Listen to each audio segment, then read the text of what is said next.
There we go. It just hit the funny number.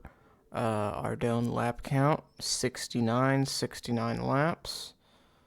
Yeah, I've got a bit of a way to go for the next graceful set I want to put in the house. I only bought the gloves for now, but yeah, I could have always waited until I think the poll passed for um,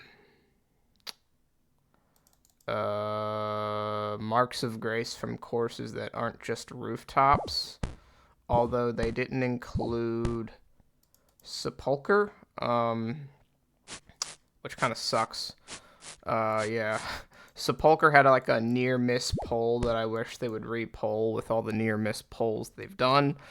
There was a poll in the initial Sepulcher poll that failed by a couple percent. It was asking if they should award amylase crystals from the hallowed sacks, and I think it was a guaranteed 100 crystals or maybe 50 crystals per sack. I thought that was a pretty decent idea. I didn't vote for it myself, but yeah, that failed. Otherwise, I would have been there doing Sepulcher because rooftops aren't the best XP. I mean, at least if I wanted to, go for more amylase and not graceful. Alright, here I am near the end of the Path of Glowfree quest. It's pretty much a prequel or a prediction for the Walguthic Sleeps quest that's upcoming to Old School RuneScape. So there's 8 total people that help out to fight the Majorat. Hazelmere is one of them. In RuneScape 3, he dies. I don't know if they're going to follow that in Old School, but Hazelmere dies.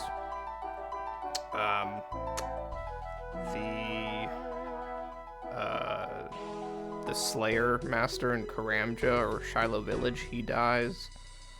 And a couple people get severely injured and stuff. There's like 4 people total that die. I can't remember all 4 of their names, but Hazelmere and Duradel are 2 of them. Yeah.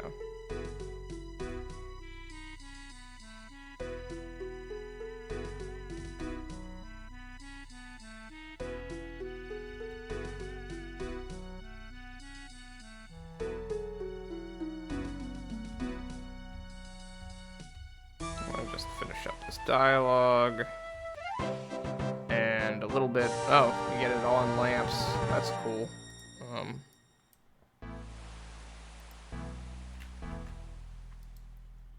But yeah, needed to do that for the Walguthic Sleeps quest. I'm sure that's a prequel. Because let's see. Yep, now I just need to do Defender of Varrock, which is the last quest prequel I need for Walguthic Sleeps that's coming out sometime this year. And there we go. That's the last necessary quest needed to start Walguthic Sleeps, Defender of Varrock, which had to do with the Majorat Zemorigal. I think that's how you pronounce it, Zemorigal. So this unlocks his base access, which means we can kill armored zombies now. Decent barraging area, and they have a 1 in 800 chance of dropping the fairly decent zombie axe, a 65 attack weapon that's kind of like a stepping stone between the dragon scimitar and the abyssal whip.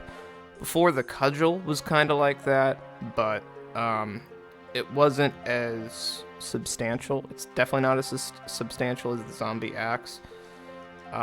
So the zombie axe is a 5-tick weapon that has a better slash attack bonus than the whip, but the axe is 5-tick and the whip is 4-tick, so that does make sense. But the whip is definitely better DPS when defense isn't as much of an issue, but it's also kind of decent even when considering defense. But yeah, 297 quest points. I need 300 for another block slot for Slayer. So yeah, I think I'm gonna see if I can finish Perilous Moons in this gear with just a Dragon Scimitar. Shouldn't be too hard. Okay, that is the Perilous Moons quest complete, which puts us up at 299 quest points. One more quest point until 300.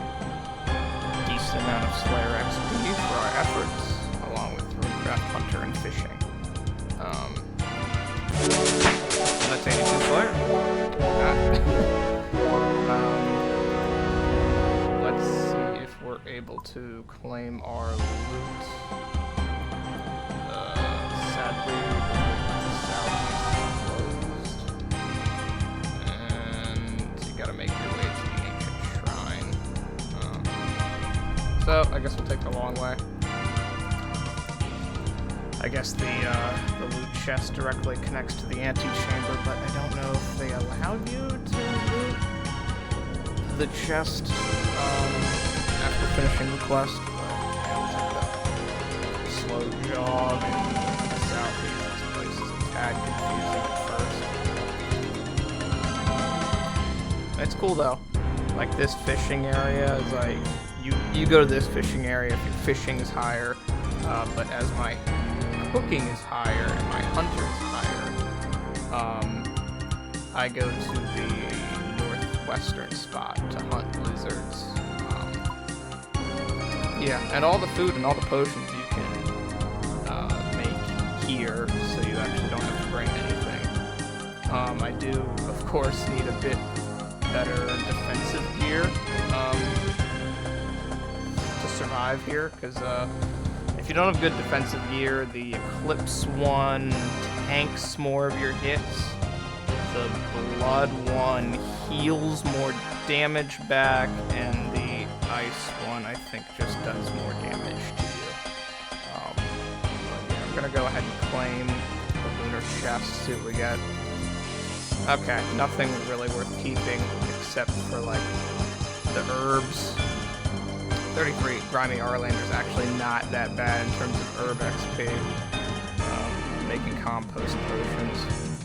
Soft clay would be nice if we weren't 99 construction.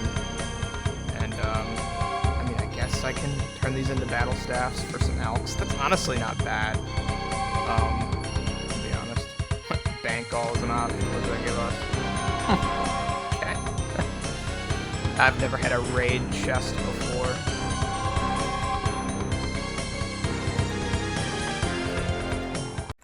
Alright, I'm gonna go ahead and preemptively buy this, the Tier 3 Adventurers outfit. So I just got finished done. I just knocked out another 2 quest speedruns Platinum. They have another rank now, it's called Diamond, and that's pretty much tick perfect. It's a different trophy you can wield if you get Platinum in all of them, I think. But that's entirely cosmetic, and I don't think I'm ever going to go for it. But yeah, I'm just going to buy the Tier 3 Adventures outfit. Now, this isn't in the collection log.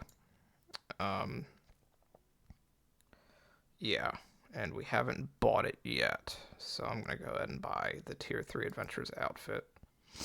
And that can go in the armor case, and when I get another set of Graceful Complete, you can combine the two and get a different Graceful recolor, that being the Adventurer Graceful outfit. So it's got a combination of, both of the styles of the Adventurer outfit and the Graceful, and you get the Graceful effect with a different look. So I'm just going to go ahead and dump this in the POH and wait till I knock out another Graceful set. And I don't think, with the current points available, I don't think it's possible to buy all 3 as well as having a Graceful recolor and then having the teleport override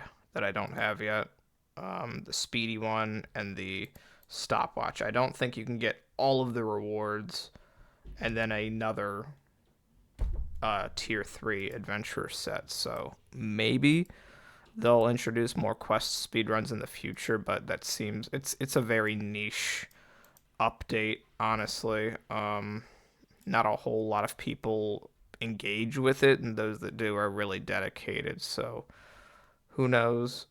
Personally, my only suggestion for a quest speedrun would probably be something really stupid like Nature Spirit, where you get like an RNG of what the NPC wants to bring to you.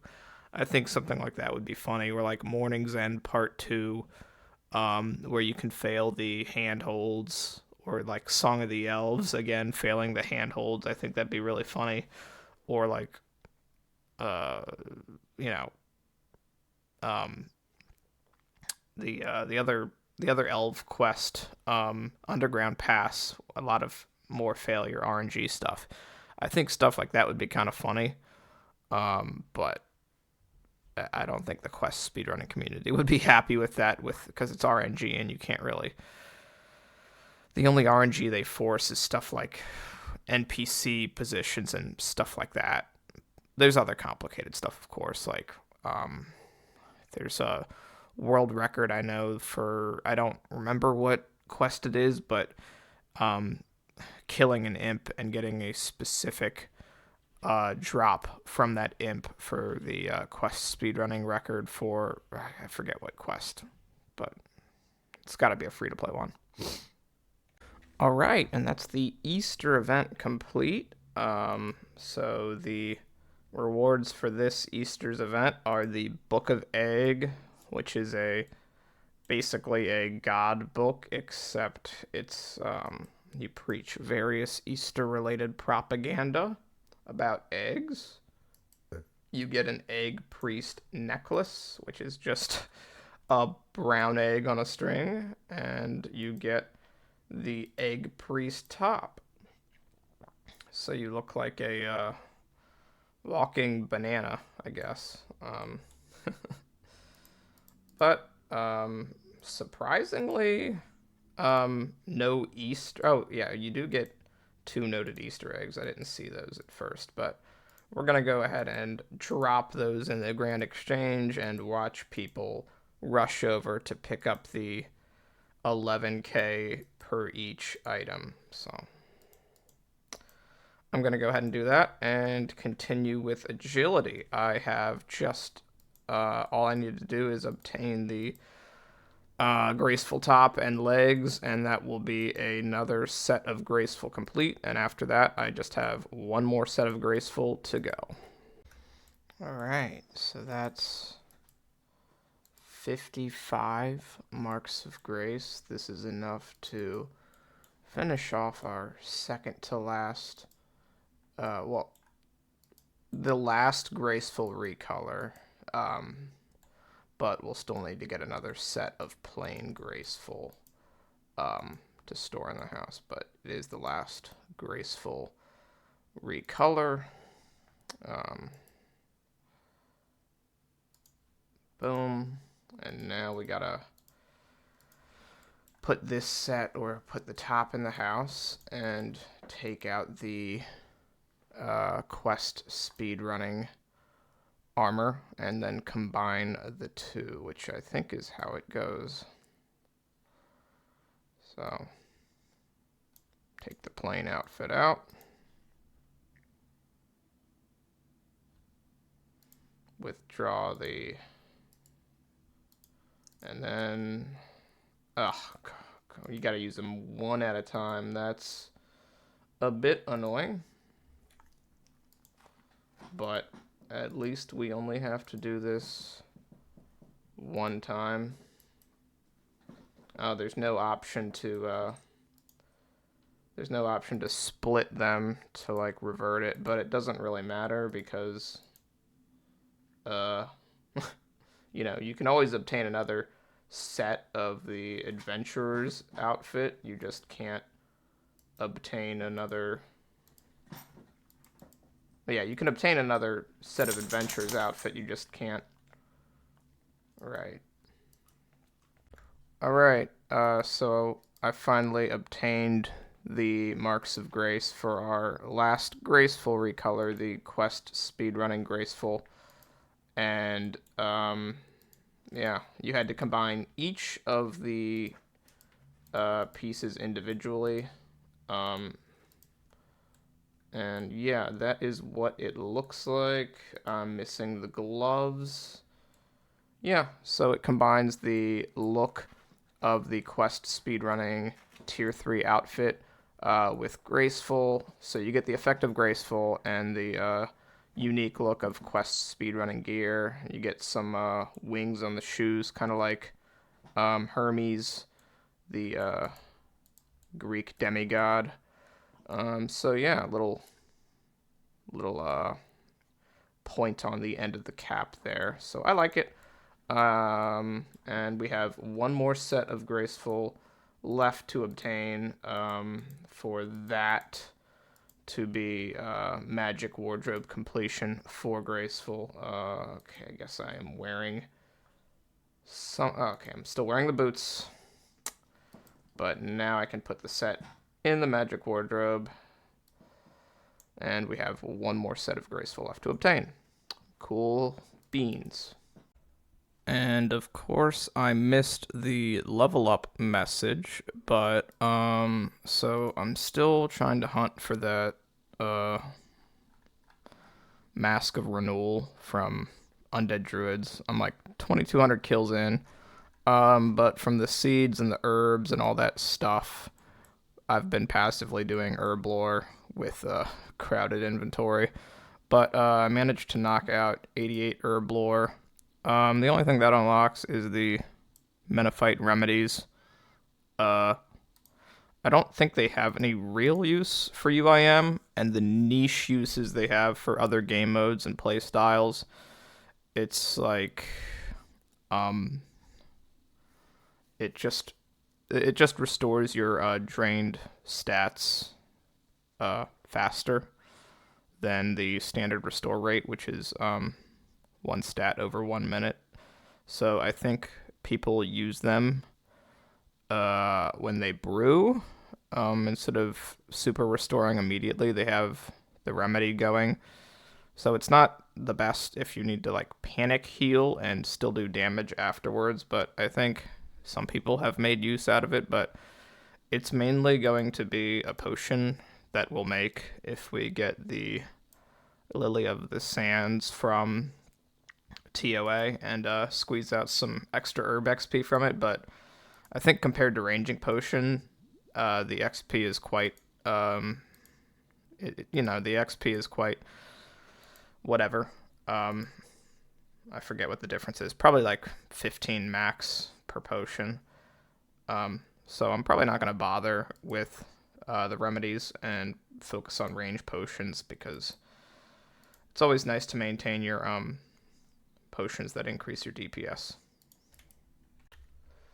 Alright, so with an update that came out today, I'm going to make the mixed hide armor. It's a armor set that's a mix of, as the name suggests, it's a mix of various hunter hides from the VarlaMORE update, except for the jaguar fur. That's not a hunter creature, that's just an always aggressive monster in VarlaMORE. So you do have to make it, you do need to get a mixed hide base from the Hunter Guild. And it's just a purchasable item. I don't know why, but I guess that's where do I have to go? The fur store. Is it this guy? I think they just sell hunter. Yep, they just sell hunter stuff. It's like the one part of the hunt. Oh, there's something to the south. That'll probably be it. All right, so you need one mixed hide base per piece of gear. So I guess we use the needle on the base. Ah, okay, there we go. Okay, so there's the body. So this set doesn't have a helmet, sadly. I kind of did want another ranged set with a helmet that's better than a snakeskin bandana, at least. So between like a snakeskin bandana and I guess the next step would be like a god d'hide koi for like a Robin Hood hat. But sadly, we didn't get that. But this armor has stats that are kind of between. I mean, well, it's. I'll just show off the stats. Okay, so the cape is kind of interesting in the fact that it's the only and the first of its kind. It's the only cape to provide a melee strength bonus that's tradable, at least. So far we've had the mythical cape, the fire cape, and the inferno capes, and those are all untradable capes. For some reason, both old school and RuneScape 3 have a cliche of prestigious capes giving stats are untradable. You need to either do a quest or an activity to do them. So this is a one strength bonus cape, I guess, if you have 50 range and 50 defense, and you don't feel like doing fight caves, or you can't, or something like that. Well, I guess this item is for you if you fall into that weird subcategory. And most of the armor provides a strength bonus with the exception of the legs. So the boots give another 2 strength bonus compared to the dragon boots. They give another 2 strength bonus. So these are just a +2 strength bonus boot. The legs don't give anything. It's just defensives and range stats. And the body gives +2 melee strength. So not better than the torso or the BCP, slightly worse, but it's still a decent set of armor. I would say for like early game Iron Men that are just starting out, I think Hunter is a lovely way to start out an Iron Man now, especially with all the updates to the VarlaMORE and the Hunters Guild. And in return, they get a decent set of starting armor that gives you both ranged attack and melee strength. So not an armor set we will be using at any point, but of course now that it's storable in the house, it is something that I would want to obtain just for the fun of it. That is the only armor set that became storable today.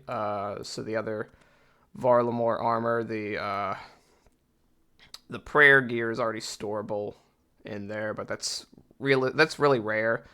The drop rates came out today, so it sits between the Echo Shards and the Tonzilletic weapon, the really bad ranged weapon. It sits between those and the rarity.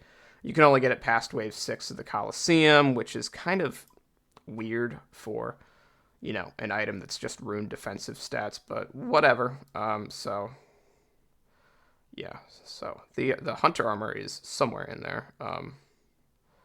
So that leaves me just to obtain the Hunter skilling outfit from Rumors. Hopefully I can do that now. They've made a bunch of changes to Rumors to make them seem like you don't have to do the blocks, but I think they'll still be useful. Blocks are basically where you make it so that you can't get a specific rumor from the highest tier rumor, which is what you want, and you do that from asking for lower tier rumors from the lower NPCs, and you just don't do it, and you keep going to the higher tier ones until you've got a decent list of tasks you've been told to do, but you just choose not to, basically. Which and the higher tier masters won't assign you the ones that the lower tier ones have and still haven't heard back from you. So that's the whole strategy behind it. But I am still on the grind for the stupid Mask of Renewal. 2,400 kills. It is a 1 in 1,000 drop rate, so it doesn't even go in the house. So it's literally just a collection log thing, and that would be our 499th item in the collection log. It's like under miscellaneous or something. Right somewhere here. Yep, that's where it sits. Alright, well, that wasn't too bad. About 20 minutes after the last video clip, we pulled the Mask of Renewal at 2,458 kill count, so a little bit twice over rate. Yeah, it's an entirely cosmetic item. I think it has the stats of like a wizard hat. Yeah, so there's some magic bonus to it, and if I remove my current helmet completely, we can get a better idea of the stats.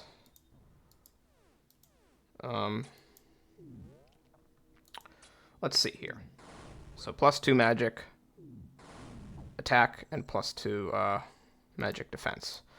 You can't store it, and at least from my understanding, even with the current release of VarlaMORE, there is no integration for how NPCs either react to the Mask of Renewal, or like if it's involved in any. It might be involved. There's a current mystery going on that people haven't solved yet with like these red colored tokens that you get from VarlaMORE if you do certain things in certain ways. It's like a unsolved mystery, so that's still up in the air. So I don't know if we'll actually need this item eventually, but I am going to drop it. If we do need it eventually in the future, hey, we can always go back. They're a decent source of noted wines of Zamorak, but they're definitely not worth camping for solely for that purpose. But yeah, let me see if there's like one area in VarlaMORE where it's like kind of renewal focused. So I think there's a couple NPCs, so I'm gonna check it out and see if they react any different, but I doubt it.